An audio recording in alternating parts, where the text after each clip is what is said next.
திமுக காரன் காங்கிரஸ் காரன் விடுதலை சிறுத்தைகள் எவ்வளவு பெரிய தமிழ் விரோதி பாருங்க. நானும் திருமாவளவன் 2 நாளைக்கு முன்னாடி ஒரு டிவியில பேசிட்டு இருந்தேன் அதை பத்தி. நான் கேட்டேன், இங்க 1 லட்சம் கிட்டத்தட்ட 1 லட்சம் பேர் 110 சுமார் 110 அகதிகள் முகாம்ல 1 லட்சம் பேர் இருந்தாங்க. 58,000 பேர் அகதிகள் முகாம்ல இருக்கிறாங்க. தோராயமா ஒரு 40,000 பேர் வெளியில ஆனந்த ரோன் இருக்கிறாங்க. நீங்க உண்மையிலேயே தமிழர்களுக்காக நீங்கள் பேசுவீர்கள் என்று சொன்னால், இங்க இருக்கிற இலங்கை தமிழருடைய தாய் மண், தன்னுடைய சொந்த பூமி இலங்கை, அவங்களுடைய தாய்நாடு இலங்கை. அந்த தாய்நாட்டில் இங்க இருக்கிற அகதிகளை அங்க போய் செட்டில் பண்ணி அவங்க ஊர்ல சொந்த ஊர்ல தன்மானத்தோடு கௌரவத்தோடு இருக்க வழி செய்வீங்களா? இல்ல இங்க இருக்கிற 1 லட்சம் தமிழர்களுக்கும் இந்திய குடியுரிமை கொடுத்தா என்ன நடக்கும்? மிச்சம் மீதி இலங்கையில இருக்கிற தமிழர்களையும் அந்த நாடு விரட்டி அனுப்பிச்சு விட்டுரு. அவன் போய் இந்திய குடியுரிமை வாங்கட்டும், முழுமையாக 100% புத்த நாடாக மாற்றுவாங்க. ஆல்ரெடி தமிழர்களுடைய நிலங்கள் பறிக்கப்பட்டிருக்கிறது. அவர்களுடைய சமய திருக்கோவில்கள் தரைமட்டமாக்கப்பட்டு புத்த விகாரங்களாக மாறி இருக்கிறது. அனைத்து சொத்தையும் இழந்திருக்கிறாங்க. இப்ப இவங்களுக்கு நீங்க கொடுத்தீங்கன்னு சொன்னா மீதி பெரிய வெளியேற்றிடுவான். இது தமிழர்களுக்கு ஆதரவான நிலைப்படாது. இன்னும் கேட்டா கூடங்க, நீங்களும் அந்த கேம்ப்லாம் போய் பாருங்க, ரெஃப்யூஜி கேம்ப்லாம். அவங்க எல்லாம் சொந்த நாட்டுக்கு போகணும்னு தான் ஆசைப்படுறாங்க. நீங்க பாகிஸ்தான்ல ஒரு இந்து எந்த பொறுப்புலையும் பெரிய பொறுப்புலையும் வர முடியாது. அந்த அதரன் ஸ்ரீலங்கால வந்திருக்கிறாங்க. போன பார்லிமெண்ட்ல கூட பெரிய ஐயா சம்பந்தம் அவர்கள் எதிர்கட்சி தலைவராக இருந்தார். வடகிழக்கு மாகாணங்கள்ல வரதராஜ முதலியார் சீஃப் மினிஸ்டர் இருந்தார். இப்ப ஒரு பேர் என்ன, இப்ப ஒருத்தர் இருந்தார் சீஃப் மினிஸ்டர், விக்னேஸ்வர். அதெல்லாம் நடந்திருக்கு. இன்னைக்கும் என்னுடைய நண்பர் ஒருத்தர் இருக்கிறார், பாராளுமன்ற உறுப்பினர் சுமந்திரன். ஆனா இங்க இவர்களெல்லாம் அப்படி பேசாம இவர்களுக்கெல்லாம் குடியுரிமை கொடுக்கணும்னு சொன்னா, குடியுரிமை அவர்கள் விரும்புறாங்களா? முதல்ல இன்னைக்கு இந்த ஆஃப்டர் திஸ் 2009 வார் முடிந்த பிறகு கிட்டத்தட்ட 12,000 பேர் ஊருக்கு போயிட்டாங்க. இந்தியா அவர்களை, நரேந்திர மோடி அரசாங்கம் அவர்களை தங்களுடைய சொந்த நாட்டில், தாய் நாட்டில் கௌரவத்தோடு வாழ வைக்க வேண்டும் என்பதற்காக 50,000 வீடுகளை கட்டி கொடுத்திருக்கிறோம். 50,000 வீடுகளை மத்திய நரேந்திர மோடி அரசாங்கம் இலங்கை தமிழர்களுக்கு கட்டி கொடுத்திருக்கிறது. மலையக தமிழர்களுக்கு உரிமைகளை வழங்க வேண்டும் என்பதற்காக பல நடவடிக்கைகளை எடுத்திருக்கிறது. ஆனாலும் கூட இவங்களும் வரக்கூடாது. யாராவது கேட்கணும் சொன்னா, naturalisation, through the process of naturalisation இங்க இருக்கிற இலங்கை தமிழர்கள் வாங்கணும், வாங்கலாம். பாகிஸ்தான்காரனுக்கே கொடுத்துருக்குமே சார். பிஜேபி கவர்மெண்ட் 2014 இருந்து இந்த 2019 வரைக்கும் கிட்டத்தட்ட 570 பேருக்கு சிட்டிசன்ஷிப் கொடுக்கப்பட்டிருக்குது. பார்லிமெண்ட்லேயே சொன்னார். நமக்கெல்லாம் தெரியும், இந்த பக்கம் பங்களாதேஷ்ல இருந்து தஸ்லீமா நஸ்ரீன் இங்கதான் இருக்கிறாங்க. எல்லா உரிமைகளும் அவங்களுக்கு கொடுக்கப்பட்டிருக்கிறது. நம்ம ஒன்றும் ரிலீஜியஸ் இதுல பார்க்கல. இந்த பர்டிகுலர் அமெண்ட்மெண்ட் பர்சிக்யூட்டட் மைனாரிட்டி, துன்புறுத்தப்பட்ட மைனாரிட்டி, 3 நாடுகளால் துன்புறுத்தப்பட்ட மைனாரிட்டி சமுதாயத்தை சார்ந்தவர்களுக்கு இந்த பர்டிகுலர் அமெண்ட்மெண்ட் கொண்டு வந்திருக்கும். அவ்வளவுதான். இந்தியாவுடைய கான்ஸ்டிடியூஷன் சாக்ரோசென்ட், புனிதத்தன்மை வாழ்ந்தது. இதுவரைக்கும் 103 தடவை இந்தியன் கான்ஸ்டிடியூஷன் வாஸ் அமெண்டட். 101வது கான்ஸ்டிடியூஷன் அமெண்ட்மெண்ட் தான் ஜிஎஸ்டி பில்லு. அப்ப ஜிஎஸ்டி பில்லு கொண்டு வரும்பொழுது, ஜிஎஸ்டி பில்லு மாத்திரம் ஏன் கொண்டு வந்தீங்க, வேற பில் ஏன் கொண்டு வரலன்னா, அது particular amendment pertain to GST, that's all. இப்ப பர்டிகுலர் அமெண்ட்மெண்ட் இந்த சிட்டிசன்ஷிப்போட இந்த அமெண்ட்மெண்ட் இவர்களுக்காக. It does not mean that நாளைக்கு இன்னொரு அமெண்ட்மெண்ட் வராதெல்லாம் ஒண்ணும் கிடையாது, வரக்கூடாதெல்லாம் ஒண்ணும் கிடையாது. உகாண்டா பத்தி எப்ப யோசிச்சோம்? உகாண்டால பிரச்சனை வந்தது, அதனால யோசிச்சோம் அங்க இருக்கிற இந்துக்களுக்கு என்ன பண்ணணும்ட்டு. இன்னைக்கு இதை யோசிச்சிருக்கிறோம். நாளைக்கு நேபாள ஏதோ பிரச்சனை வருது, இல்ல இலங்கையிலேயே அவர்கள் இந்துக்கள் தமிழர்கள் அதனால வாழ விடக்கூடாதுன்னு அந்த அரசாங்கம் ஏதோ முடிவு பண்ணி ஏதோ பண்றாங்க, முட்டாள்தனமா பண்றாங்க. அப்ப இந்தியா தலையிடாதுன்னு நினைக்கிறீங்களா? சிட்டிசன்ஷிப் ஆக்ட்ல அமெண்ட்மெண்ட் கொண்டு வந்தா போச்சு. அப்ப ஆனா இந்த பர்டிகுலர் அமெண்ட்மெண்ட் இவங்களுக்கு அப்படின்னு சொல்லும் பொழுது அதுல அரசியல் பண்ணுவதை காங்கிரஸும் கம்யூனிஸ்டும் செஞ்சிட்டு இருக்கிறாங்க. நம்மளை பொறுத்த வரைக்கும் இந்த அமெண்ட்மெண்ட்ல நார்த் ஈஸ்ட் பல கட்சிகள் ஆதரிச்சிருக்கிறாங்க. என்பிஎஃப், என்டிடிபி, எம்என்எஃப் எல்லா கட்சியும் ஆதரிச்சிருக்கிறாங்க. அரசியல் ரீதியா வெளியில காங்கிரஸ் கட்சியும் ஆதரிச்சிருக்குது, கம்யூனிஸ்ட் கட்சியும் ஆதரிச்சிருக்குது.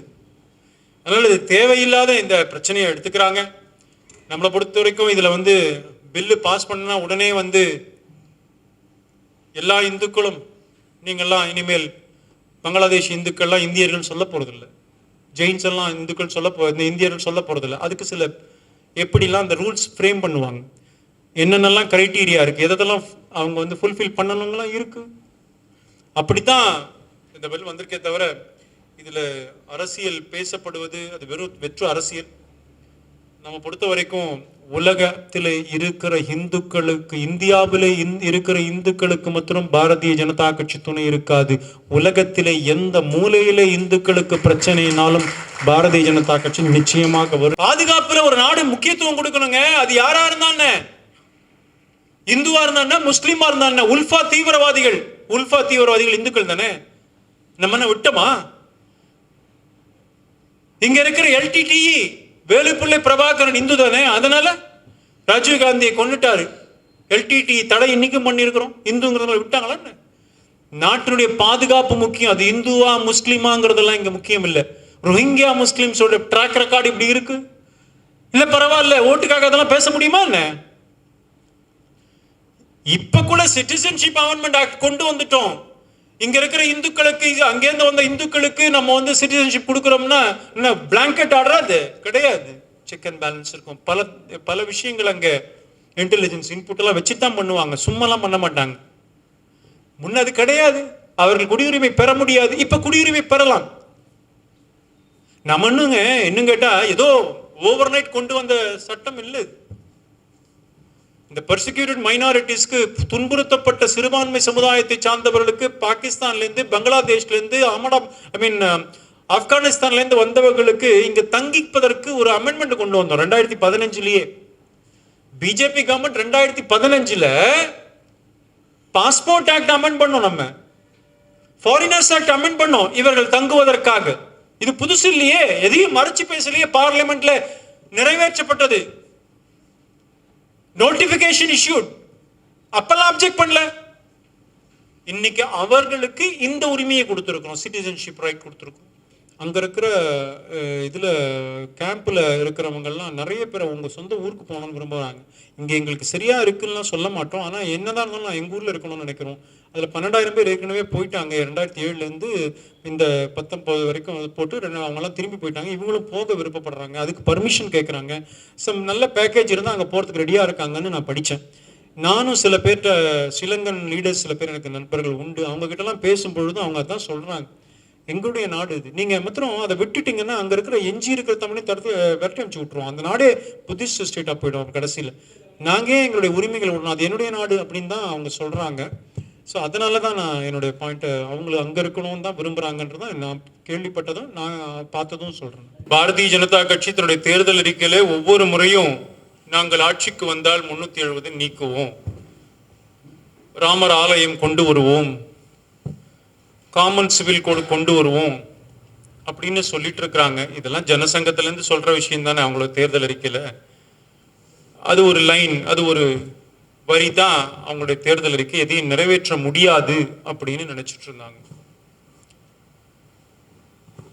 ஆனால் நரேந்திர மோடி 2.0ல பாரதிய ஜனதா கட்சி ஜனசங்கத்திலிருந்து தொடங்கி இன்னி வரைக்கும் என்னெல்லாம் சொல்லி வந்துட்டு இருக்கிறோமோ அத்தனையுமே இந்த வெறும் 6 மாதத்துல ஸ்பீடா எல்லாத்தையும் முடிச்சிட்டோம். இந்த சிட்டிசன்ஷிப் பில்லுக்கே கூட இன்னைக்கு அப்ஜெக்ட் பண்றாங்க. ஆனா இது 2019 ஜனவரியில முதல் முறையா கடந்த லோக்சபா பாஸ் பண்ணிச்சது, லோக்சபால நிறைவேற்றப்பட்டது. அப்பெல்லாம் ஒன்றும் பெரிய கொந்தளிப்பு இல்லை, இதே பில்லு தான். அப்ப ஏன் கொந்தளிப்பு இல்லைன்னா ராஜ்யசபா வரட்டும், எப்படி இருந்தாலும் நாங்க தானே இருக்கோம், ராஜ்யசபால பாஸ் பண்ண விட்டுருவோமா அப்படிங்கிற எண்ணமா இருக்கலாம். இல்லை இவங்க வெறும் அரசியல் தானே பண்ண போறாங்க, இவங்க என்ன இதெல்லாம் அப்படின்னு நினைச்சிருக்கலாம். ஆனால் இப்போ பாத்தீங்கன்னு சொன்னா இந்த லோக்சபால ஆர்டிகல் 370 அப்ரோகேட்டட், ட்ரிபிள் தலாக் பில்ல கொண்டு வந்தாச்சு, இப்ப சிட்டிசன்ஷிப் அமெண்ட்மெண்ட் பில் வந்தாச்சு. பாரதிய ஜனதா கட்சியினுடைய கோர் இஷ்யூ என்னெல்லாம் இருக்கோ அதெல்லாம் பார்த்தீங்கன்னா ஒவ்வொரு பாராளுமன்ற கூட்டத்தொடர்லையும் நிறைவேற்றி கொண்டே இருக்கிறோம். இப்பதான் இந்த எதிர்கட்சிகள்லாம் என்ன நினைக்கிறாங்க, இவங்க வெறும் சொல்லுவதில் பேப்பர் டைகர் மாத்திரம் இல்லை, சொல்லுவதை செய்கின்ற அரசாங்கம் நரேந்திர மோடி அரசாங்கம் அப்படிங்கிறது இப்ப புரிஞ்சிடும். இதற்கு முன்னாடிலாம் பார்த்தீங்கன்னா கூட நானும் அப்சர்வ் பண்ணிட்டு இருக்கிறேன், ட்ரிபிள் தலாக் பில்லு வரும் பொழுது நிறைவேற்ற பிறகு இது நிறைவேற்றலாம் முடியாதுன்னு சொன்னாங்க, முதல்லாம் அப்ஜெக்ட் பண்ணாங்க. நிறைவேற்றிய பிறகு நாடு முழுவதும் ஒன்றும் பெரிய ஆர்ப்பாட்டம்லாம் இல்லை, சென்னையில் கூட ஒரு சிம்பாலிக் ஆர்ப்பாட்டம் திருமாவளவன் பண்ணார். அதுக்கப்புறம் ஆர்டிகல் 370 நீக்கப்பட்டிருக்கிறது. நீங்க கூகுள் பண்ணி பாருங்க, எங்க இந்தியா முழுக்க எங்கெல்லாம் ஆர்ப்பாட்டம் நடந்தது, ஒரு ஆர்ப்பாட்டமும் இல்லை. ஏன் இல்லை? ஏன் இல்லைன்னா இந்த அரசாங்கம் நம்முடைய வெறும் வெத்து ஆர்ப்பாட்டத்தின் மூலமாக அந்த பிரஷருக்கு சக்கம் ஆகின்ற அரசாங்கம் இல்லை என்பதை எல்லாரும் புரிஞ்சிட்டு இருக்கிறாங்க. இல்லாட்டி அமெரிக்காவில் ஒரு படம் ஓட்டினா கூட சென்னையில் அமெரிக்கன் எம்பசி முன்னாடி 10,000 பேர் கூடுற கூட்டங்கள், இன்னைக்கு அதை பற்றிலாம் அந்த மாதிரி கூட்டங்கள்லாம் இல்லை. சிம்பாலிக்கான சில ப்ரொட்டஸ்ட் அவ்வளவுதான் இருக்கு. காரணம், இந்த அரசாங்கம் சொல்லுவதை செய்யும். இன்ஃபேக்ட் இந்த சிட்டிசன்ஷிப் பில்லை பொறுத்த வரைக்கும் இது புதுசு கிடையாது. 2014 மேனிஃபெஸ்டோல சொல்லி இருக்கிறோம். இப்ப எந்த வார்த்தைகளை சொல்லி இந்த அமெண்ட்மெண்ட் மாற்றம் கொண்டு வந்திருக்குதோ, இந்த அமெண்ட்மெண்ட் இந்த விஷயத்துல பாரதிய ஜனதா கட்சி தன்னுடைய தேர்தல் அறிக்கையிலே சொல்லியது, சொன்னதைத்தான் செய்கின்ற அரசாங்கம். நாங்கள் சொல்லுவது தான் செய்வோம், செய்வது தான் சொல்லுவோம்னு திமுக சொல்லும் பாருங்க, அந்த மாதிரி இல்லை. உண்மையிலே என்ன சொன்னோமோ அதை தான் செய்திருக்கிறோம். மக்கள்கிட்ட ஓட்டு வாங்கியிருக்கிறோம், மக்கள்கிட்ட சொன்னோமே நாங்கள் ஆட்சிக்கு வந்தால் இதை பண்ணுவோம்னு, அதை செய்ய வேண்டாமா? அதுக்கு தானே மக்கள் எங்களுக்கு வாக்களிச்சிருக்கிறாங்க. அப்ப மக்களிடம் சொன்ன வாக்குறுதியை நிறைவேற்றிய ஒரு அரசாங்கத்தின் மீது குற்றம் சாட்ட முடியுமா? குற்றம் சாட்டுவது சரியான்னு கேட்கிறேன். நாங்க 2014 பாரதிய ஜனதா கட்சி இந்த தேர்தல் அறிக்கையிலே சொன்னது என்பது மாத்திரமல்ல, 2019 சொன்னோம் என்பது மாத்திரமல்ல, 2014 பாராளுமன்ற தேர்தலுக்கு பிறகு நடைபெற்ற சட்டமன்றங்கள் நார்த் ஈஸ்ட் முழுக்க பாரதிய ஜனதா கட்சியோட ஆட்சி இன்னைக்கு இருக்கு. இதெல்லாம் எங்க தேர்தல் அறிக்கையில அப்ப சொன்னோம், தொடர்ந்து அதுக்கான வேலை நடந்துட்டு இருக்குது. அதற்கு பிறகு நடைபெற்ற சட்டமன்ற தேர்தலாம் பிஜேபி வெற்றி பெற்று இருக்கிறது. இன்னைக்கு கேட்கிற காங்கிரஸோ மீதி எதிர்கட்சியோ இது அந்த மாநிலங்கள்லாம் பிரச்சாரமா எடுத்து பண்ணிருக்கலாம்ல. பாரதிய ஜனதா கட்சி உங்களுக்கு எதிராக இருக்கிறதுன்னு சொல்லி பண்ண வேண்டியது தானே, பண்ணலையே. ஆனா நாங்க இதெல்லாம் சொல்லித்தானே அந்த மக்களும் கூட அந்த நார்த் ஈஸ்ட்ல கூட இன்னைக்கு வாக்களித்திருக்கிறார்கள். பிஜேபியோட ஆட்சி அங்கே நடந்து கொண்டிருக்கிறது. இன்னைக்கு கொடுக்குற ப்ரொஜெக்ஷனை பார்த்தா ஏதோ சிட்டிசன்ஷிப் அமெண்ட்மெண்ட் ஆக்ட் இப்பதான் முதல் தடவையா சிட்டிசன்ஷிப் ஆக்டே கொண்டு வந்த மாதிரி பேசுறாங்க. 5 முறை சிட்டிசன்ஷிப் ஆக்ட் அமெண்ட் ஆயிருக்கு. 1986, 92, 2003, 2005, 2015 5 தடவை சிட்டிசன்ஷிப் ஆக்ட் அமெண்ட் ஆயிருக்கு. அதுல 3 தடவை காங்கிரஸ் கட்சியினுடைய ஆட்சி நடந்திருக்குது, காங்கிரஸ் கட்சி செய்திருக்கிறது. காங்கிரஸ் கவர்மெண்ட் தான் அந்த அமெண்ட்மெண்ட் கொண்டு வந்திருக்கு. 2 தடவை என்டிஏ கொண்டு வந்திருக்கு.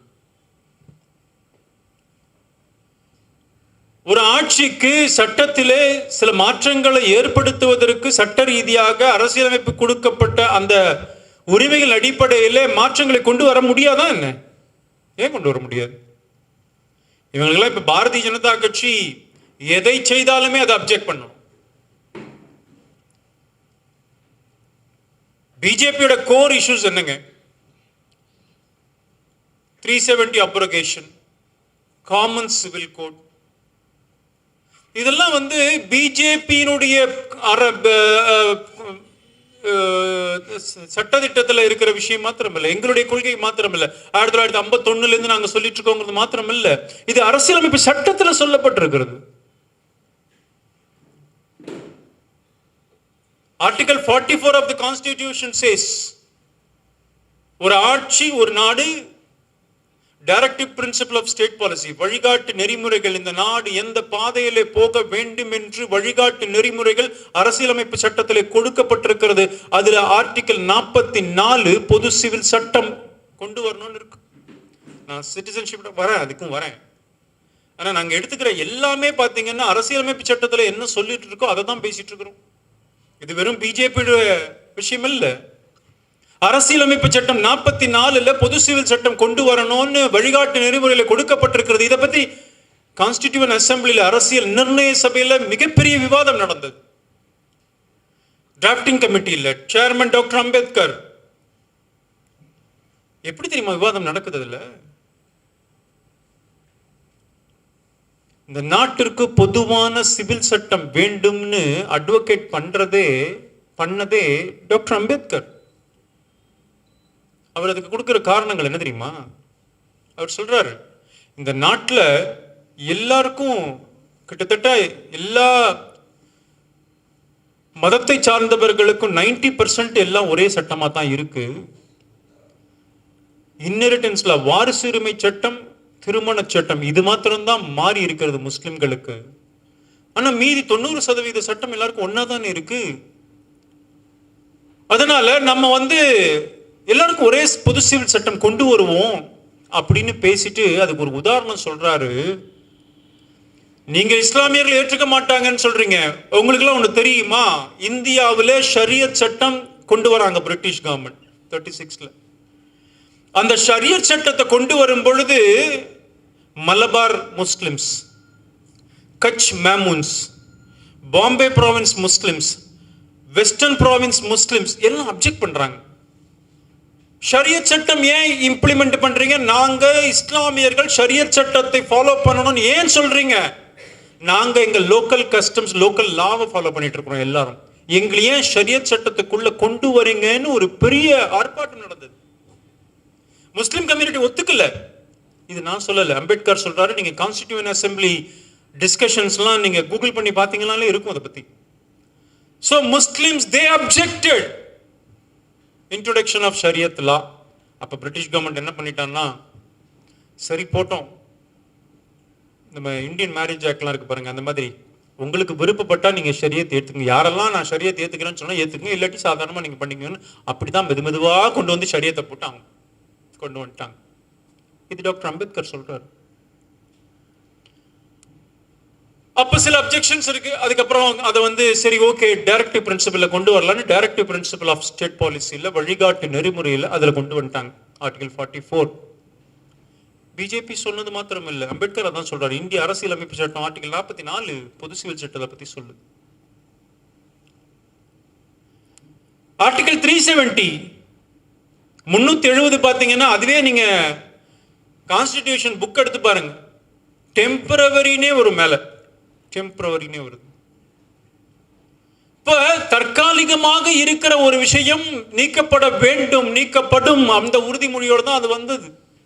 நம்ம அது பெரிய சப்ஜெக்ட் போக வேண்டாம். ஆனா பிஜேபி சொல்றோம் 370 அப்ரகேட் பண்ணோம் அப்படின்னு சொன்னா, நாம மாத்திரம் சொல்ல, அரசியலமைப்பு சட்டத்துல மேலேயே டெம்பரவரி டிரான்சிஷனல் ப்ரொவிஷன் அப்படின்னு இருக்கு. இதுல அதை தான் நம்ம சொல்றோம். இன்னொரு directive principle of state policy article 48 பசுவதை தடுப்பு சட்டம் அதில் சொல்லப்பட்டிருக்கிறது கான்ஸ்டிடியூஷன்ல. பிஜேபி சொல்றோம், கான்ஸ்டிடியூஷன் சொல்லுது. அதை பத்தி டிஸ்கஷன் கான்ஸ்டிடியூவன்ட் அசெம்பிளில வந்தது. அதுலயும் அம்பேத்கர் 2 பேர் இஸ்லாமிய பெரியவர்கள் சொல்றாங்க. சையதுல்லா அப்படின்னு ஒருத்தர், இங்க பாருங்க, இந்துக்கள் பசுவை தெய்வமாக வணங்குகிறார்கள் என்பதை நான் ஏற்றுக்கொள்ளுகின்றேன், அதனால பசுவதை தடுப்பு சட்டம் வேணும் தான் அப்படின்னு ஒரு முஸ்லீம் சொல்றாரு. இன்னொருத்தர் சொல்றாரு, இன்னொரு முஸ்லீம் சொல்றாரு, பாருங்க கடவுள் அதனால வேணும்னு நான் ஒத்துக்க மாட்டேன், ஆனா ஒரு நாட்டினுடைய பொருளாதாரத்திற்கு மிகப்பெரிய பங்கை பசுக்கள் வகிக்கிறது, அதனால பசுவை பசுவதை தடுப்பு சட்டம் தேவைங்கிறார். கியூபா போன்ற நாடுகள் கம்யூனிஸ்ட் ஸ்டேட் கண்ட்ரிஸ், அங்கேயே பசுவதை தடுப்பு சட்டம் இருக்கு. இதை பத்திலாம் டிஸ்கஷன் வருது.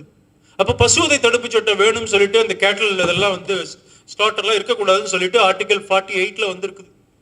இதெல்லாம் கான்ஸ்டிடியூஷன் அசம்பிளில டிஸ்கஷன் இருக்கு, நம்ம அரசியலமைப்பு சட்டத்தில் இருக்கிறது. அதைத்தான் பாரதிய ஜனதா கட்சி சொல்கிறது, புதுசா இதையும் சொல்லல. ஆனா இது பிஜேபி சொல்லுகின்ற ஒரே காரணத்திற்காக அப்போஸ் பண்றாங்க. India is a secular country. யார் இல்லைன்னா எப்பத்துல இருந்து அந்த செக்யூலர் கண்ட்ரிங்கிற பேர் அதுக்கு வந்தது? பிரியாம்பிள்ல முகவுரையில, அரசியலமைப்பு சட்டத்தினுடைய முகவுரையில 1950 வந்த கான்ஸ்டிடியூஷன்ல, அரசியலமைப்பு சட்டத்தில் இந்தியாவுடைய முகவுரையிலே இது மதசார்பற்ற நாடுங்கிற பாயிண்டே கிடையாது. உங்களுக்கு ஒன்று தெரியுமா? நீங்க அதையும் கூட கூகுள்ல பார்க்கலாம். கான்ஸ்டிடியூஷன் புக் 1950ல ஃபர்ஸ்ட் புக் ரிலீஸ் பண்றாங்க, பப்ளிஷ் பண்றாங்க. அந்த புக்கை பார்த்தீங்கன்னா தெரியும், ஒவ்வொரு சாப்டருக்கும் ஒரு சித்திரங்கள் வரையப்பட்டிருக்குது. ஒரு சாப்டர்ல மகாபாரத சித்திரம், ஒரு சாப்டர்ல ராமாயண சித்திரங்கள்லாம் இருக்கும் ஒவ்வொரு சாப்டருக்கும். இவங்க வந்து கடைசியில் அதெல்லாம் எடுத்து போட்டாங்க.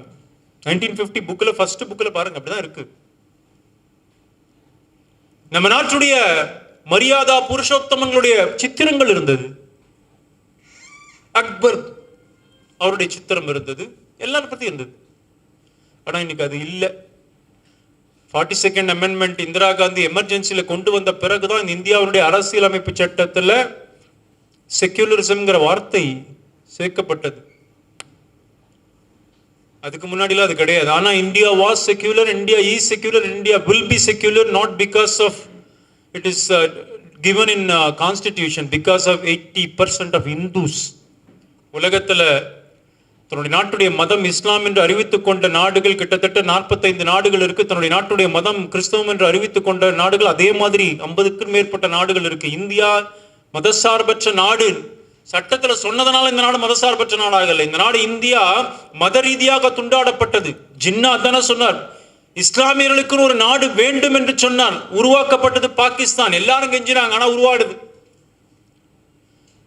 மத ரீதியாக இந்தியா துண்டாடப்பட்டது. தன்னுடைய நாட்டுடைய மதம் இஸ்லாம் என்று சுதந்திரம் பெற்ற பாகிஸ்தான் அறிவித்துக் கொண்டது.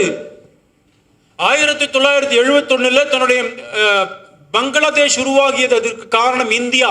இந்தியாவால் உருவாக்கப்பட்ட பங்களாதேஷ் சுதந்திரம் பெற்ற பிறகு தன்னுடைய நாட்டுடைய மதம் இஸ்லாம் என்று அறிவித்துக் கொண்டது. ஆனா நாம அப்ப மத ரீதியாக தான் துண்டாடினோம். இந்தியா இந்து நாடுன்னு சொன்னா யாரும் அப்செக்ட் பண்ணிருக்கவே மாட்டாங்க. அப்ப ஏன்னா அப்படிதான் துண்டாடப்பட்டது இந்த நாடே. mother country was, mother nation was vivisected on the basis of religion. ஆனால் அன்னைக்கு யாருமே அப்படி இல்லை, எல்லாரும் இருக்கட்டும்னு சொன்னாங்க. என்ன சொல்லப்பட்டது? லியாக்கத் அலி கான் பேக்டை பத்தி அமித்ஷா அவர்கள் பேசினார். நேரு லியாக்கத் அலி கான் பேக்ட். ஆனால் இந்திய அரசியலமைப்பு சட்டத்தில் ஆர்டிகல் 6ல் சொல்லப்பட்டிருக்கு, 19ஆம் தேதி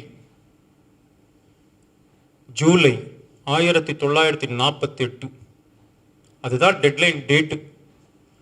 அன்னைக்கு இந்தியாவுக்குள்ள எல்லாரும் இருக்கிறவங்கலாம் இந்தியர்கள் அப்படின்னு ஆர்டிகல் 6ல சொல்லப்பட்டிருக்குது.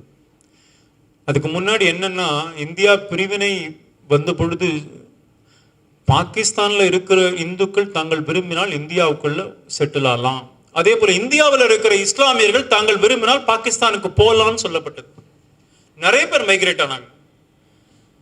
வாய்ப்பு இருந்தா ஒரு புக்கு படிக்கணும், ஃப்ரீடம் அட் மிட் நைட், நள்ளிரவில் சுதந்திரம்ங்கிற புக்கை படிச்சீங்கன்னா கண்ணில தண்ணி வராது, ரத்தம் வரும். இந்தியாவிலிருந்து விரும்பினால் பாகிஸ்தானுக்கு போலான்னு இஸ்லாமியர்கள் சொல்லப்பட்டார்கள். சில இஸ்லாமியர்கள் போனாங்க. அதே மாதிரி பாகிஸ்தான்ல இருக்கிற இந்துக்கள் இந்தியாவுக்கு வரலாம்னு சொல்லும் பொழுது நிறைய பேர் ட்ரெயினை பிடிச்சி வராங்க. ஜலந்தர் ரயில்வே ஸ்டேஷன்ல ஒரு ட்ரெயின் நிக்குது. அங்கேருந்து மைக்ரேட் ஆகி வர வண்டியில அந்த ட்ரெயின்ல மைக்ரேட் ஆகி வரவங்கலாம் இருக்கிறாங்க. அந்த ட்ரெயின் ஜலந்தர் ரயில்வே ஸ்டேஷன்ல நிக்குது. ஆனா ஒரு பேசஞ்சர் கூட இறங்கல. நள்ளிரவில் சுதந்திரம், ஃப்ரீடம் அட் மிட் நைட் புக்கில் வருது. ஸ்டேஷன் மாஸ்டருக்கு ஆச்சரியம், இது ஒரு பிஸி ஸ்டேஷன், இந்த ட்ரெயின்ல இருந்து எல்லாரும் இறங்குவாங்களே, யாருமே இறங்கலையே. இவர் உள்ள போய் பார்க்கிறார், ஒவ்வொரு பெட்டியிலையும் ரத்த வெள்ளத்துல பிணங்கள் இருக்கு. இந்துக்கள். ஜலந்தர் ரயில்வே ஸ்டேஷன் வந்துருச்சு, ஜலந்தர் ரயில்வே ஸ்டேஷன் வந்துருச்சு, யாரெல்லாம் இறங்குறோமோ இறங்குங்கன்னு அனௌன்ஸ் பண்றாரு. ஒவ்வொரு பொட்டியா உள்ள போய் ஸ்டேஷன் மாஸ்டர். காரணம், யாராவது இந்த குரலை கேட்டு முணங்கினாங்கள, கைய காலம் அசைச்சாலும் அவங்களையாவது காப்பாத்தலாங்கிற ஒரு நம்பிக்கை. யாரும் கத்தியின்றி ரத்தமின்றி இந்தியாவுக்கு சுதந்திரம் கிடைத்ததுன்னு படிச்சிருக்கிறோம். யாராவது இந்த லட்சக்கணக்கான இந்துக்கள் கொல்லப்பட்டார்கள் என்பதை படிச்சிருக்கிறோமா? சொல்லப்பட்டு நமக்கு சொல்லி இருக்கிறாங்களா? இந்துங்கிற ஒரே காரணத்திற்காக அவர்கள் நாட்டினுடைய அரசாங்கம் என்ன சொல்லுது? யாரெல்லாம் விரும்பலையோ போங்க. இந்துக்கள் பாகிஸ்தான்ல இருக்கிறவர்கள் தாங்கள் விரும்பினால் இந்தியாவுக்கு போலான்னு சொல்லப்பட்டிருந்தது. இங்க இருக்கிறவங்க பாகிஸ்தானுக்கு போலான்னு சொல்லப்பட்டிருக்கிறது. அவங்க நாங்கள் இந்தியாவுக்கு போறோம் தானே வந்தாங்க. உங்க நாட்டிலேவா இருக்கோம்னு சொன்னாங்க? நாங்கள் இந்தியாவிற்கு போறோம்னு வந்தவனை கூட உயிரோடு போக விடாம பண்ணிட்டு இன்னைக்கு நமக்கு இந்த அட்வைஸ் எல்லாம் பண்றாங்க பாருங்க. அதை பார்த்தா தான் கடுப்பாது. Not only Pakistan. நேற்றுக்கு லோக்சபால இந்த பில்லு பாஸ் பண்ண உடனே அமித்ஷாவுக்கு சாங்ஷன்ஸ் இம்போஸ் பண்ணோம்னு அமெரிக்கால ஏதோ ரிலீஜியஸ் குரூப் சொல்றதாம்.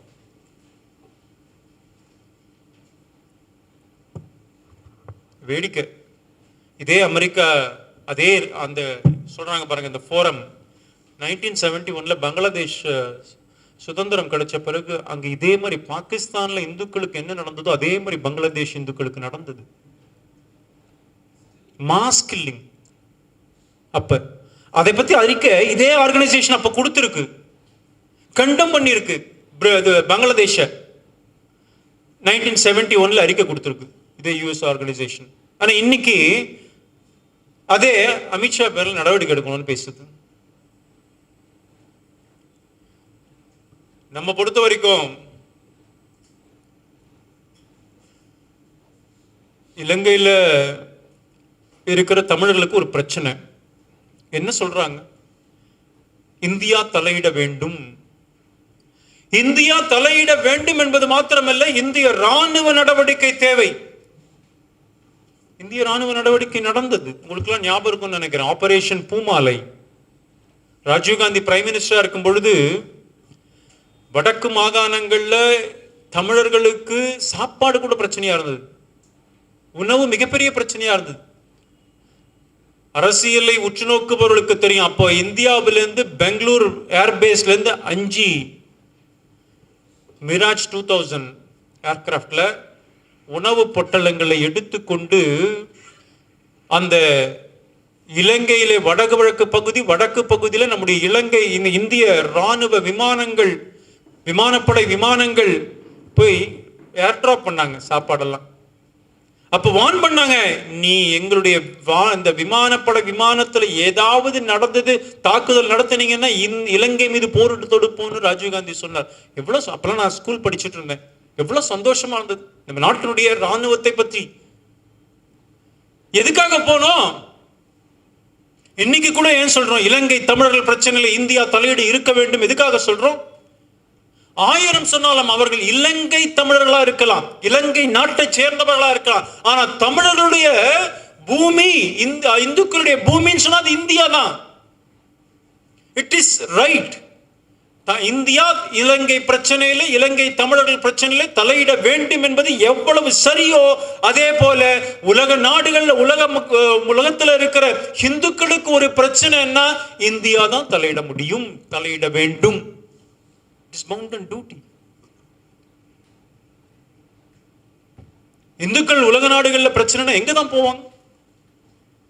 அவர்களுக்கு தெரிஞ்ச இடம் இந்தியா. இந்தியா தான் தாய் நாடு.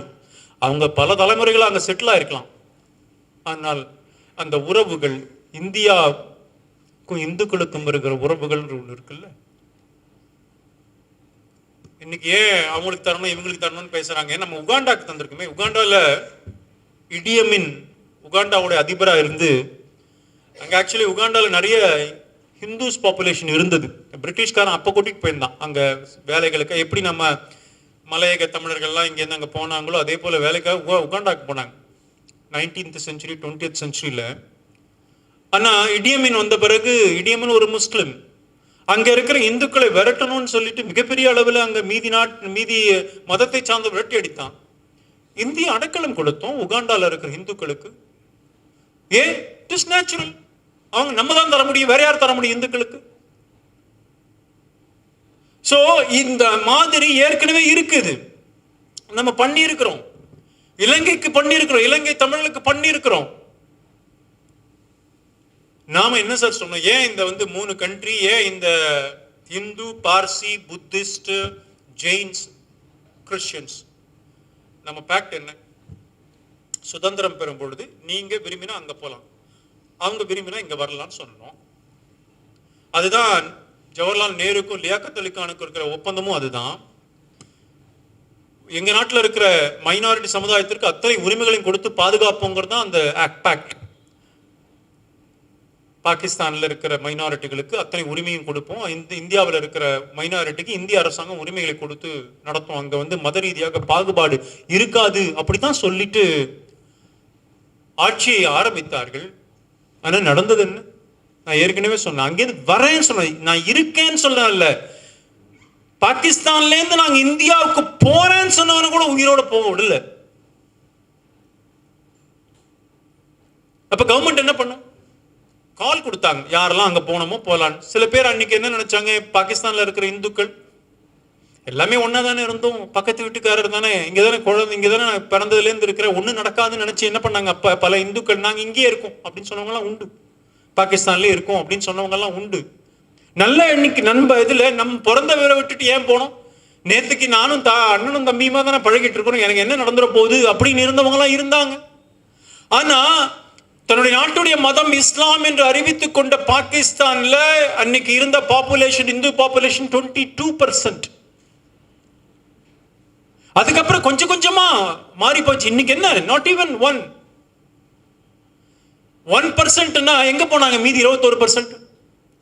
ஒன்னு கட்டாய மத மாற்றம் செய்யப்பட்டார்கள் அல்லது விரட்டி அடிக்கப்பட்டார்கள். அதுக்காக தான் நம்ம அரசியலமைப்பு சட்டம் 6லயே 1948 ஜூலை 19 ஏன் தெரியுமா கொடுத்தாங்க? நமக்கு என்னமோ சுதந்திரம் 47 கிடைச்சிருச்சு. அதுக்கப்புறம் கிட்டத்தட்ட 1 வருஷம் கழிச்சு, நீங்க அங்கேருந்து 1 வருஷம் கழிச்சு வந்தவங்களை கூட சேர்த்துக்கிட்டாங்க. ஏன்? போனவங்க நான் இங்கேயே இருப்பேன்னு நினைச்சவங்க எல்லாம் அங்க வாழ விடாம நிலைமை இருந்தது, அவங்க எல்லாம் தப்பி ஓடி வந்தாங்க. அவர்களுக்கு நாம கொடுக்கணும் தானே, என்னதான் இருந்தாலும் அவர்கள் இந்தியர்களாக இருந்தவர்கள் தானே 47க்கு முன்னாடி. அவர்களுக்கு அந்த உரிமை கொடுக்கணும்னு சொல்லிட்டு தான் நம்ம 1948 ஜூலை 19 கொடுத்திருந்தோம் ஆர்டிகல் 6ல. இப்ப நம்ம பார்லிமெண்ட்ல சிட்டிசன்ஷிப் அமெண்ட்மெண்ட் ஆக்ட் கொண்டு வரும் பொழுது எதற்காக முஸ்லிம்களுக்கு கொடுக்க மாட்டேங்கிறீங்க? இது ஃபாசிஸ்ட் பிஜேபி ஹிந்து ராஷ்டிராவாக மாற்றுவதற்காக நரேந்திர மோடி அரசாங்கம் செயல்படுகிறது. இஸ்லாமியர்கள் வதைப்பதற்காக எவ்வளவு அழகா பிளான் பண்றாங்க பாருங்க. as if இது இந்தியன் முஸ்லிம்ஸ்க்கு அகைன்ஸ்டா இந்த பில்லு மாதிரி கொண்டு போறாங்க. இது இந்திய இஸ்லாமியர்களுக்கு எதிரானதுல, இந்தியாவில் இருக்கிற இஸ்லாமியர்கள் இந்தியர்கள். நம்ம நாட்டுக்கு யாரு இன்ஃபில்ட்ரேட் பண்ணி வந்தாங்களோ அவங்கள பத்தி தான் பேசிட்டு இருக்கிறோம். அப்ப ஏன் மத ரீதியா பேசுறீங்க? இந்தியா ஒரு மதசார்பற்ற நாடு. மதசார்பற்ற நாட்டுல மத ரீதியாக பேசுவீர்களா அப்படின்னு சொன்னா மத ரீதியாக தான் பேசுறோம். ஏன்? அவர்கள் இந்துக்கள் என்பதற்காக தான் வெளியிலே விரட்டி அடிக்கப்பட்டிருக்கிறார்கள். Persecuted Indians, துன்புறுத்தப்பட்டு வெளியேற்றப்பட்டிருக்கிறார்கள். எதற்காக?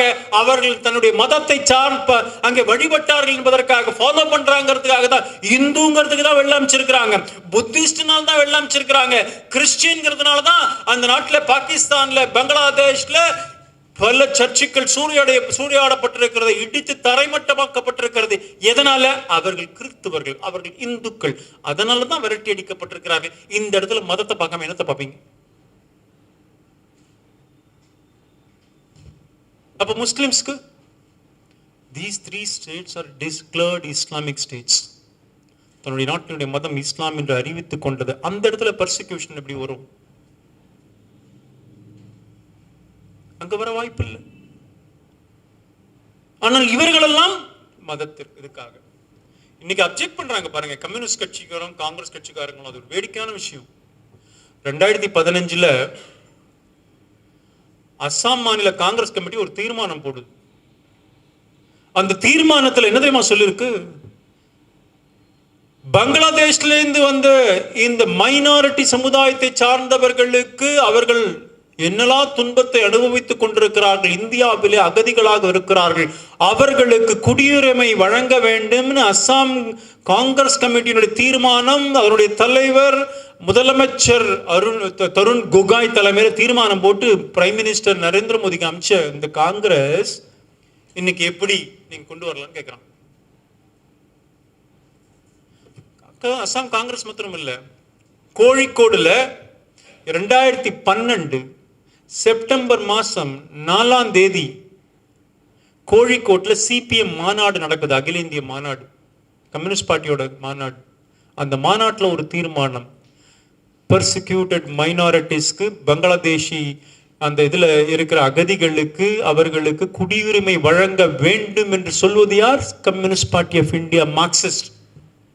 அதனுடைய அகில இந்திய தீர்மானம். தீர்மானம் மாத்திரம் போல, அதனுடைய அன்றைய பொதுச் செயலாளர் பிரகாஷ் கரத் அன்றைக்கு பிரதமர் மன்மோகன் சிங்க்கு ஒரு லெட்டர் எழுதுறாரு. பப்ளிக் டொமைன்ல இருக்கு இதெல்லாம். அதைத்தான் நீங்க கொண்டு வந்திருக்கிறோம். காங்கிரஸ் கட்சி அஸ்ஸாம் காங்கிரஸ் கமிட்டி என்ன சொன்னதோ, சிபிஎம் என்ன சொன்னதோ அதைத்தான் இன்னைக்கு இம்ப்ளிமெண்ட் பண்ணி இருக்கிறோம். ஆனால் இதிலே பிஜேபி கொண்டு வந்ததுனால இது மதவாதம் மதவாதம்னு பேசுறோம். மதவாத நடவடிக்கை. எப்பேற்பட்ட அயோக்கியத்தனம் பாருங்க. அப்ப ஏன் கேட்டீங்க? கேட்டது நீங்க தானே. இன்னைக்கு காங்கிரஸோ பிஜேபியை அப்போஸ் பண்ற கட்சிகள், அது இன்ஃபேக்ட் மீடியா கூட சொல்றேன், அவங்க எழுதுறாங்க அஸ்ஸாம் கொந்தளிக்கிறது, அஸ்ஸாம் பற்றி எரிகிறது. இன்னைக்கு அஸ்ஸாம்ல நடக்கிறதா சொல்லப்படுகின்ற கலவரமோ பெங்கால்ல நடக்கிற கலவரத்துக்கும் அப்போசிஷனோட ஸ்டாண்டுக்கும் சம்பந்தமே கிடையாது. இவங்க என்ன நினைக்கிறாங்களோ அவங்க அப்படி நினைக்கல. இது எதனால தெரியுமா? அந்த ஆர்ப்பாட்டம்லாம் அஸ்ஸாம் அக்கார்ட் இம்ப்ளிமெண்ட் பண்ணுகிறாங்க, லெட்டர் இன் ஸ்பிரிட். அவங்களோட கோரிக்கை என்ன? அஸ்ஸாம் அக்கார்டு அப்படின்னு ராஜீவ்காந்தி பிரதமரா இருக்கும் பொழுது அஸ்ஸாம் அக்கார்டு உருவாக்கப்பட்டது. அஸ்ஸாம் கன பரிஷத் இப்ப பேசுறமே, அவங்க ஸ்டூடெண்ட் இது மூவ்மெண்ட் வச்சிருந்தாங்க. பிரஃபல்ல குமார் மஹந்தா, பிருகுகுமார் புக்கன், இப்படி இவங்கெல்லாம் இந்த இளைஞர் தலைவர்கள். அங்க அஸ்ஸாம் வடகிழக்கு மாகாணங்கள்ல அப்ப பெரிய கலவரம் நடந்தது. என்ன காரணம்? பங்களாதேஷி இன்ஃபில்ட்ரேட்டர்ஸ், எல்லா ரிலிஜனும், நாம இன்னைக்கு இந்துஸ், புத்திஸ்ட், ஜெயின்ஸ், கிறிஸ்டியன்ஸ் பேசுறோம்ல, அவங்களையும் உள்ளடக்கி கூட அந்த இன்ஃபில்ட்ரேட்டர்ஸ் உள்ளே வந்ததனால அஸ்ஸாம் மாநில மக்களுக்கான உரிமைகள் பறிக்கப்படுகிறது. அதனால irrespective of religion எல்லாரையும் வெளியேற்றணுங்கிறது அவங்களோட போராட்டம், மிகப்பெரிய போராட்டம். அஸ்ஸாம் கலவரங்கள்லாம் அப்ப நடந்தது, வடகிழக்கு மாகாணங்கள்லாம் நடந்தது. அப்படித்தான் அஸ்ஸாம் அக்கார்ட் ராஜீவ்காந்தி பிரதமரா இருக்கும் பொழுது ஏற்பட்டது.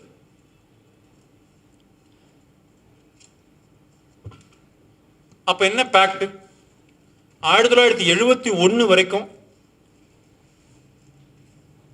அஸ்ஸாம்ல இருக்கிறவங்களுக்கு அது 71க்கு பிறகு வந்தவங்களெல்லாம் திருப்பி அனுப்பணும் அப்படின்னு முடிவாச்சு. இப்ப நம்முடைய சிட்டிசன்ஷிப் அமெண்ட்மெண்ட் ஆக்ட்ல என்ன சொல்றோம்? 31 டிசம்பர் 2014 வரைக்கும் இருக்கிறவங்களுக்கு, அதுவும் பெர்சிக்யூட்டட் மைனாரிட்டிஸுக்கு நாம குடியுரிமை வழங்குவதாக சொல்லி இருக்கிறோம். இப்ப அவங்க என்ன சொல்றாங்க? நீங்க 71 வரைக்கும் தானே, அவங்களெல்லாம் வெளியே அனுப்புறேன்னு சொல்லிட்டு இப்படி கொண்டு வரீங்களேன்னு கேட்கிறாங்க. ஆனா கம்யூனிஸ்டோ காங்கிரஸோ என்ன போராட்டம் பண்றாங்க? நீங்க இந்துக்களுக்கு மாத்திரம் கொடுத்திருக்கிறீங்களே, முஸ்லிம்களுக்கு ஏன் கொடுக்கலன்னு பேசுறாங்க. இது எவ்வளவு கான்ட்ரடிக்டரி ஸ்டாண்ட் பாருங்க. யாருக்குமே கொடுக்க கூடாது, எல்லாரையும் வெளியேற்றணுங்கிறது தான் அஸ்ஸாம் அக்கார்ட். அது காங்கிரஸோடைய ராஜீவ்காந்தி சைன் பண்ணது பிரைம் மினிஸ்டரா. இப்ப காங்கிரஸ் கட்சி என்ன சொல்றான்? முஸ்லிம்களுக்கும் கொடுங்கன்னு பேசுறான். நீ எதை ஆதரிக்கிற? ஒன்னு அஸ்ஸாம் அக்கார்டு ஆதரிக்கிறியா, இல்லாட்டி இதை ஆதரிக்கிறியா? இந்த ரெண்டு வித்தியாசம் இருக்கு இன்னைக்கு. ஆனா போராட்டம் நடத்துறத பார்த்தா இந்த வடகிழக்கு மாகாணங்கள் போராட்டம்லாம் இந்த அப்போசிஷன் நடத்துற போராட்டத்துக்கு ஆதரவான போராட்டம், அதெல்லாம் கிடையாது. இது வேற அது வேற. ஆனால் ஏன் அதை பண்ணணும்? நாமும் கூட அஸ்ஸாம கார்டை மதிக்க தானே வேணும். நம்ம பண்றது சரியா? அமெண்ட்மெண்ட் கொண்டு வந்து இந்துக்களுக்கு மாத்திரம் நீங்க கொண்டு வந்தீங்கன்னா எப்படி அப்படின்னு சொன்னா, இந்த இந்துக்கள் அந்த நாட்டுக்கு திருப்பி போக முடியாது. ஏன்னா அன்னிலேருந்து பாப்புலேஷன் எடுத்து பார்த்துட்டே இருங்க. இந்து பாப்புலேஷன் எவ்வளவு குறைஞ்சிருக்கு, எவ்வளவு கோவில்கள் தரைமட்டமாக்கப்பட்டிருக்கிறது, சர்ச்சுகள் தரைமட்டமாக்கப்பட்டிருக்கிறது. இஸ்லாமிய நம்பிக்கைக்கு எதிரானவர்கள் காஃபியர்களாக கருதுகிறார்கள். அந்த காஃபியர்களை ஒழித்து கட்டுவதே அல்லாஹ்க்கு சேவை செய்யறதா நினைக்கிறாங்க. அப்ப இஸ்லாமிய நாடுகளில் மத்த மதத்தை சார்ந்தவர்கள் இருக்கக்கூடாது. அப்ப இவங்கள எங்க கொண்டு போய் உட்கார வைப்பீங்க? நான் ஏற்கனவே சொன்னது போல, இந்துக்கள் உலக நாடுகளில் தாக்கப்படும் பொழுது எங்கே போவார்கள்? தமிழர்கள் உலக நாடுகளில் தாக்கப்படும் போது, அது இலங்கையிலா இருக்கட்டும், மலேசியால இருக்கட்டும், சிங்கப்பூர்ல இருக்கட்டும், மலேசியால நடந்தது இந்துராப் போராட்டங்கள். அங்க இருக்கிற இந்துக்களுக்கு மிகப்பெரிய பிரச்சனை வந்தது. இந்துராப்னு ஒரு ஆர்கனைசேஷன் ஆரம்பிச்சாங்க, பெரிய போராட்டம். நாம தானே சப்போர்ட் பண்ணணும்.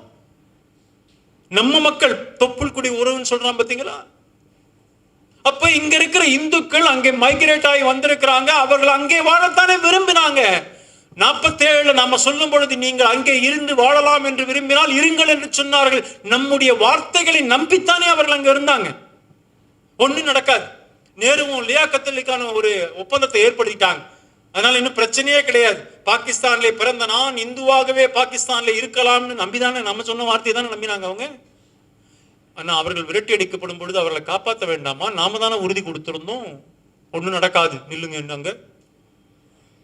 சோ நாம இன்னைக்கு லட்சக்கணக்கான பேர் இருக்கிறாங்க. கிட்டத்தட்ட 2 கோடி பேர் பங்களாதேஷ் இன்ஃபில்ட்ரேட்டர்ஸ் இந்தியாவில் இருக்கிறாங்க அப்படின்னு கணக்கு, ஒரு தோராயமான கணக்கு. என்கிட்ட கூட ஒரு இன்டெலிஜென்ஸ் ஆஃபீஸர் சொன்னார், நீங்க நாமக்கல்ல 25,000 பேர் ரோஹிங்கியா முஸ்லிம்ஸே இருக்காங்கன்னு, ஜாக்கிரதையா இருக்கணும்னு. நம்மகிட்ட சொல்றாங்க ரோஹிங்கியா முஸ்லிம்ஸை ஏன் அவங்களெல்லாம் சேர்க்கக்கூடாதா?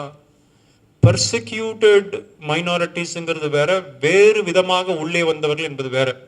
வேலைக்காக, பொருளாதார நிலைமைக்காக உள்ள வந்தவங்கிறது வேற. வாழ முடியாத சிறுபான்மை சமுதாயத்தை விரட்டி அடிக்கப்பட்டவர்கள் என்பது, விரட்டி அடிச்சு வந்தவங்க வேற. அசைலம் சீக்கர்ஸ் வேற, இல்லீகல் இன்ஃபில்ட்ரேட்டர்ஸ் வேற. நான் சொன்ன கம்யூனிஸ்ட் தீர்மானம் இருக்கு பாருங்க, கோழிக்கோடு தீர்மானம், அதுல சொல்லப்பட்டிருக்கு, இப்படியே சொல்லப்பட்டிருக்கு. பொருளாதார நிலைமைக்காக உள்ளே வந்தவர்கள் வேற, பர்சிக்யூட்டட் மைனாரிட்டிஸ் வேற. நாம என்ன வார்த்தையெல்லாம் சொல்றோமோ அதெல்லாம் கம்யூனிஸ்ட் கட்சிக்காரன் சொல்லியிருக்கிறோம் 2012 தீர்மானத்துல. இப்ப இவர்களுக்கு நாம ஆதரவு கொடுக்கிறோம். ரோஹிங்கியா முஸ்லிம்ஸ்க்கு ஏன் கொடுக்கல? சென்னையில சில ஆண்டுகளாக இந்த பீரோ புல்லிங்னு ஒரு இதெல்லாம் நடந்தது. நம்ம 2014 மத்திய அரசாங்கம், நரேந்திர மோடி அரசாங்கம் வந்த பொழுது கல்கட்டால, டெல்லியில நினைக்கிறேன், மாதா சிலை உடைக்கப்பட்டது ஒரு கோவில்ல, சர்ச்சில். உடனே நரேந்திர மோடி ஆட்சிக்கு வந்த உடனே சிறுபான்மை தாக்கப்படுகிறார்கள், சிலைகள் உடைக்கப்படுகிறது. அதுக்கு RSS பிஜேபி தான் காரணம்னா. ஆனா கடைசியில ஃபைண்டிங் என்ன? இந்த பங்களாதேஷ் இன்ஃபில்ட்ரேட்டர்ஸ் தான் காரணம். 2 கன்னியாஸ்திரிகள் கற்பழிக்கப்பட்டார்கள், RSS காரணம்னு சொன்னோம். நீங்க 2014 முதல்ல அந்த 1 இயர் எடுத்து பாருங்க, என்ன அக்கிரமம் இல்லாம இன்னும் இப்ப என்ன பண்றாங்களோ அதெல்லாம் அதிகமா பண்ணவங்க. கற்பழிப்புக்கு பிஜேபி காரன் காரணம், RSS காரன் காரணம். கடைசியில் அப்படி பார்த்தா இதே மாதிரி இந்த முஸ்லிம் இல்லீகல் இமிகிரன்ஸ் அவங்க தான் காரணம் கண்டுபிடிச்சிருக்கிறாங்க. அப்புறம் இந்த ரோஹிங்கியா முஸ்லிமோட குணங்கள் அங்க நிறையவே பார்த்தீங்கன்னு சொன்னா, இந்த எண்ணெயே இன்னைக்கு வெஸ்ட் பெங்கால்ல நிறைய ரெய்டு பண்றாங்க, சென்னையில கோயம்புத்தூர்ல ரெய்டு பண்றாங்க. கிடைக்கிறதெல்லாம் யாரு? நிறைய பேர் இந்த பங்களாதேஷி அந்த இவங்க தான் இங்க மாட்டியிருக்கிறாங்க. நம்ம நாட்டை பாதுகாக்க பார்க்க வேண்டாமா?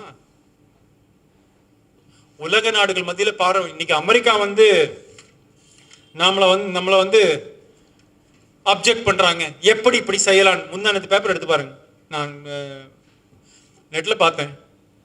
கிறிஸ்தவர்களுக்கு மாத்திரம்தான் இனிமேல் நாங்கள் அசைலம் கொடுக்க போறோம்னு அமெரிக்கா முடிவு பண்ணியிருக்கோம்.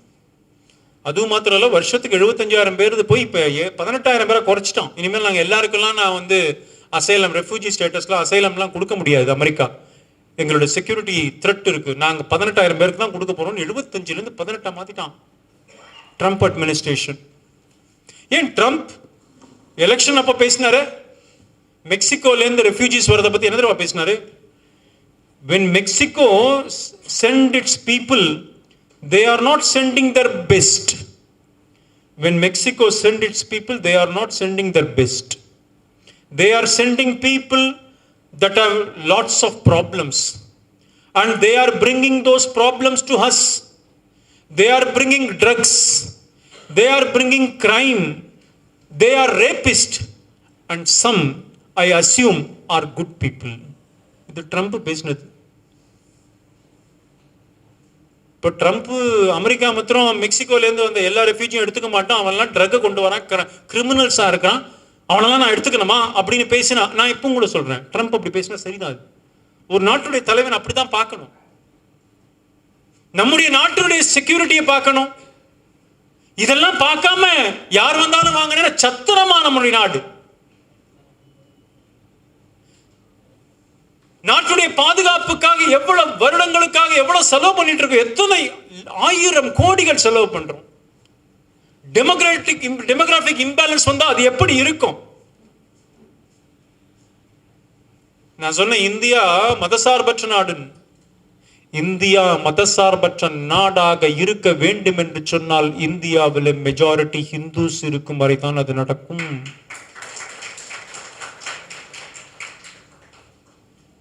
%45 முஸ்லிம்ஸ் இதுல இந்தோனேஷியால வழிபாட்டு முறையால கலாச்சாரத்துல இந்து பழக்க வழக்கங்களை அந்த நாடு ஃபாலோ பண்ணிட்டு இருக்குன்னு சொன்னாலும் கூட அந்த நாடு தன்னுடைய நாட்டுடைய மதத்தை இஸ்லாம் என்று அறிவித்துக் கொண்டது. உலகில் பல நாடுகள் இருக்கு சார். இந்தியா மதசார்பற்ற நாடாக இந்து பெரும்பான்மையாக இருக்கிற நாடாக இருப்பதால் மாத்திரமே நீங்க ஒரு நாடு முஸ்லீம் நாடா இருக்கிறதுனால முஸ்லீம்கள்லாம் அங்க சேஃபா இருப்பாங்கன்றதெல்லாம் உத்தரவாதம் கிடையாது. இருந்ததுன்னு சொன்னா பங்களாதேஷ்ல இருந்து ஏன் இத்தனை இஸ்லாமியர்கள் இந்தியாவுக்குள்ள வராங்க? பாகிஸ்தான்ல இருந்து பங்களாதேஷ்ல இருந்து எத்தனை லட்சம் பேர் இந்தியாவுக்குள்ள முஸ்லிம்கள் வந்திருக்கிறாங்க. அதானே இவங்க சொல்றாங்க. ஏன் வந்தாங்க? இந்த நாட்டுடைய மதம் இஸ்லாம். இஸ்லாமிய நாட்டில் கூட இஸ்லாமியர்கள் நிம்மதியாக இருக்க முடியாது. இந்துக்கள் பெரும்பான்மையாக இருக்கிற இந்த நாட்டில் இஸ்லாமியர்கள் மிக நிம்மதியாக இருக்க முடியும். இந்திய இஸ்லாமியர்கள் மாத்திரமல்ல, பங்களாதேஷ் இஸ்லாமியர்கள் கூட அவங்கள தொட்டாலே கேட்கறதுக்கு 1000 கட்சிகள் வராங்க. இன்னைக்கு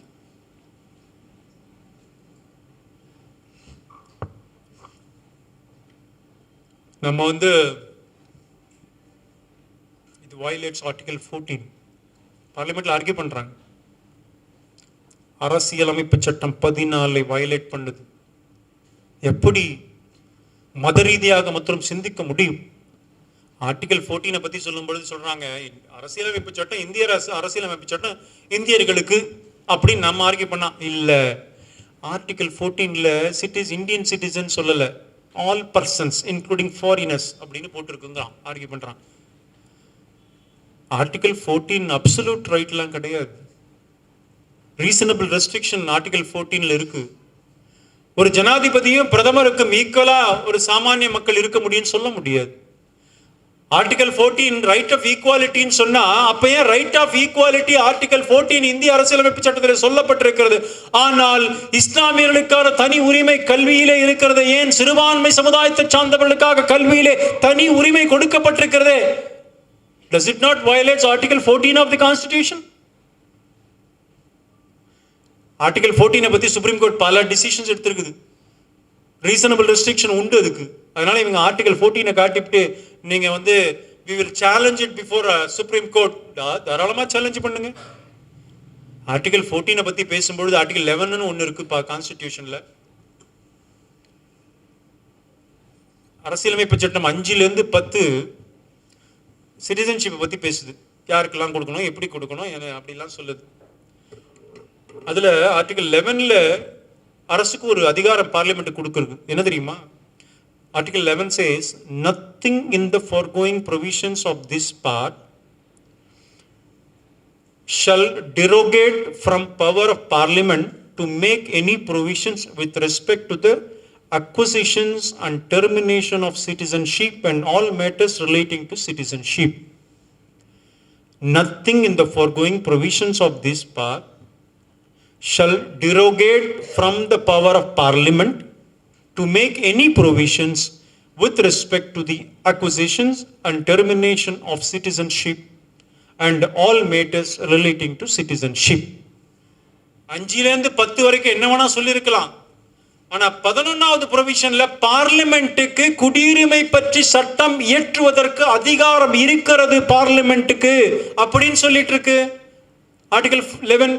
அந்த அதிகாரத்தை பயன்படுத்தி இன்றைக்கு இந்திய பாராளுமன்றம் இந்த துன்புறுத்தப்பட்டு வந்த சிறுபான்மை சமுதாய மக்களுக்கு, பாகிஸ்தான், பங்களாதேஷ், ஆப்கானிஸ்தான்லேருந்து வந்த மக்களுக்கு குடியுரிமை வழங்க வேண்டும் என்று தீர்மானம் நிறைவேற்றியிருக்கிறது. இந்த தீர்மானம் அரசியலமைப்பு சட்டம் 11 படி சரியா தவறா? சரி. Powers given to parliament, exercised by parliament. So இதுல தவறே கிடையாது. சரிங்க, அதெல்லாம் சரி. ஸ்ரீலங்கன் தமிழர்கள் என்ன பாவம் பண்ணாங்க? நேபாளில் அவர்கள் என்ன பாவம் பண்ணாங்க? நேபாளில இருந்து மைனாரிட்டி சமுதாயத்தை சார்ந்தவர்கள். என்னுடைய பதில் என்ன தெரியுமா? நேபாளை பொறுத்த வரைக்கும் it is not a theocratic state. Nepal and Sri Lanka. Nepal 1991 வரைக்கும் ஒரு கான்ஸ்டிடியூஷன் வச்சிருந்தது. இப்போ நான் டிஃபங்க்ட் கான்ஸ்டிடியூஷன் 2015 புது கான்ஸ்டிடியூஷன் உருவாக்கி இருக்கிறாங்க. 1991 கான்ஸ்டிடியூஷன் படி Nepal is a Hindu kingdom சொல்லப்பட்டிருந்தது. 1991 கான்ஸ்டிடியூஷன் நேபாள் ஹிந்து கிங்டம் சொல்லப்பட்டிருந்தது. ஆனால் அந்த நாட்டுடைய மதம் ஹிந்து மதம் சொல்லல, ஹிந்து கிங்டம்னு தான் சொல்லப்பட்டிருந்தது. அதையும் 2015 உருவான புது அந்த கான்ஸ்டிடியூஷன் அரசியலமைப்பு சட்டம், நேபாளுடைய அரசியலமைப்பு சட்டத்தில் Nepal is a secular state அப்படின்னு மாத்திட்டாங்க. It is no longer Hindu kingdom. Nepal is a secular state now. அதே போல ஸ்ரீலங்கா தியோக்ராட்டிக் ஸ்டேட் கிடையாது. அந்த நாட்டுடைய கான்ஸ்டிடியூஷன் 9 ஆர்டிகல் 9 சொல்லுது புத்திசம் ஒரு ப்ராமினன்ட் ரிலிஜன் இங்க. ஆனால் 9ல புத்திசத்தை பத்தி சொல்றேன். அந்த ஸ்ரீலங்கன் கான்ஸ்டிடியூஷன்ல ஆர்டிகல் 10 and 11ல சொல்றாங்க இங்க எல்லா ரிலிஜனும் ப்ரோபகேட் பண்ணலாம், வழிபடலாம், அவர்களுக்கு தடை இல்லை, யாருக்கும் தடை இல்லைன்னு சொல்லுது. நேபாள் தன்னுடைய நாட்டுடைய மதம் புத்திசம் சொல்லல. ஆனா மேஜர் இது பிரைம் அது புத்திஸ்ட் பண்ணுவோம். ஆனா எல்லா மதத்துக்கும் இங்க உரிமைகள் உண்டுன்னு article 10 and 11 of Sri Lankan constitution says. So ரெண்டும் தியோக்ராட்டிக் ஸ்டேட் கிடையாது. But on the other hand this 3 states Bangladesh, Pakistan, Afghanistan எல்லாமே theocratic state, declared Islamic state. அதனால அது இங்கே அப்ளை பண்ண முடியாது.